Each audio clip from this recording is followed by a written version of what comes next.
माढ्यातून संजय शिंदेंना राष्ट्रवादीची उमेदवारी, उस्मानाबादचं तिकीट राणा जगजितसिंग पाटलांना।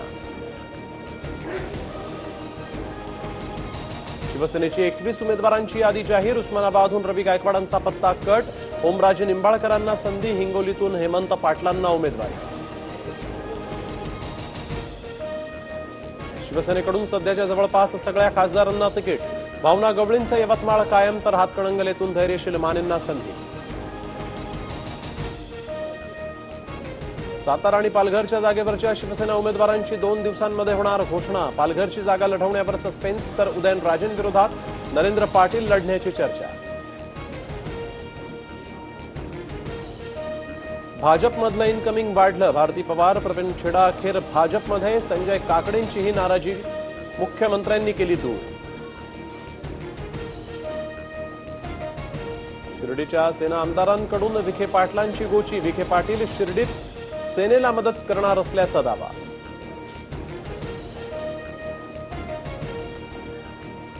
पार्थ पवार, श्रीरंग बारणेंचं प्रतिस्पर्ध्या जे आहेत ते एकाच वेळेस आले एकाच मंदिरात, तुकाराम बीज निमित्त मंदिरात टेकला माथा आणि देवाला घातलं साकडं।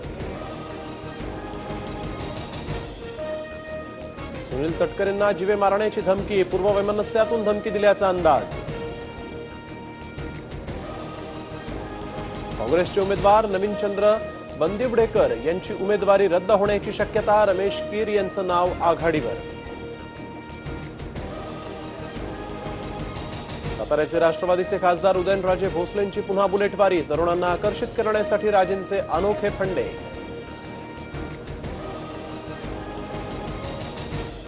लोकसभेसाठी मराठा क्रांती मोर्चाचे 3 उमेदवार जाहीर, ईशान्य मुंबईतून स्नेहा कुऱ्हाडे, उत्तर पश्चिम मुंबईतून सुहास बागल आणि ठाण्यामधून विनोद पोखरकर यांना उमेदवारी। क्रिकेटपटू गौतम गंभीर राजकीय मैदानात, दिल्लीमध्ये जेटली आणि रविशंकर यांच्या उपस्थितीत केला भाजपमध्ये प्रवेश। काँग्रेसचे नेते सॅम पित्रोदांचं मुंबई हल्ल्यासंबंधी वादग्रस्त वक्तव्य, 8 लोक येऊन काहीतरी करून गेले म्हणून साऱ्या पाकिस्तानला दोष देऊ नका।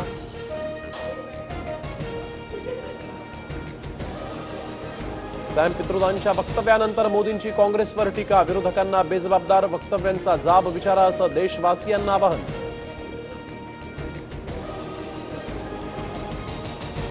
कर्नाटकात येदियुरप्पांनी भाजप नेत्यांना 1800 कोटी दिल्याचा काँग्रेसचा आरोप, आयकर विभागात 2017 पासून डायरी असल्याचा दावा। मोदींच्या बायोपिक पोस्टरवर गीतकारांमध्ये अख्तरांचं नाव, अख्तरांचा मात्र एकही गाणं लिहिलं नसल्याचा दावा। निवडणुकीचा विरोध करणाऱ्या माओवाद्यांना गावकऱ्यांनी शिकवला धडा, बॅनर जाळत केला माओवाद्यांचा निषेध। विजापूर सिंदगी मार्गावर कंटेनर आणि जीपची धडक, अपघातात 9 जण जागीच ठार। वाशिम जिल्ह्यात कौटुंबिक कलहामुळे तरुणाची आत्महत्या, फेसबुकवर पोस्ट टाकून संपवलं जीवन। कोल्हापूर रत्नागिरी मार्गावर ट्रकला भीषण आग, आगीत ट्रकसह ट्रकमधील साहित्यही जळून खाक। मिठाईच्या माध्यमातून मतदानासाठी जनजागृती, पश्चिम बंगालमधील हलवायाने मिठाईवर साकारली पक्षांची चिन्ह। संत तुकाराम महाराजांचा 371वा बीज सोहळा दिमाखात संपन्न, भजन कीर्तनाच्या रंगी रंगले वारकरी। पाकिस्तान डेच्या पूर्वसंध्येलाच यासिन मलिकच्या संघटनेवर केंद्राची बंदी, फुटीरतावाद्यांच्या विरोधात केंद्राची कडक भूमिका। हा व्हिडिओ तुम्हाला आवडला असेल तर असे आणखी व्हिडिओ पाहण्यासाठी TV9चं YouTube चॅनल सबस्क्राइब करा, बेल बटन दाबा। ताज्या घडामोडींसाठी लॉग ऑन करा tv9marathi.com।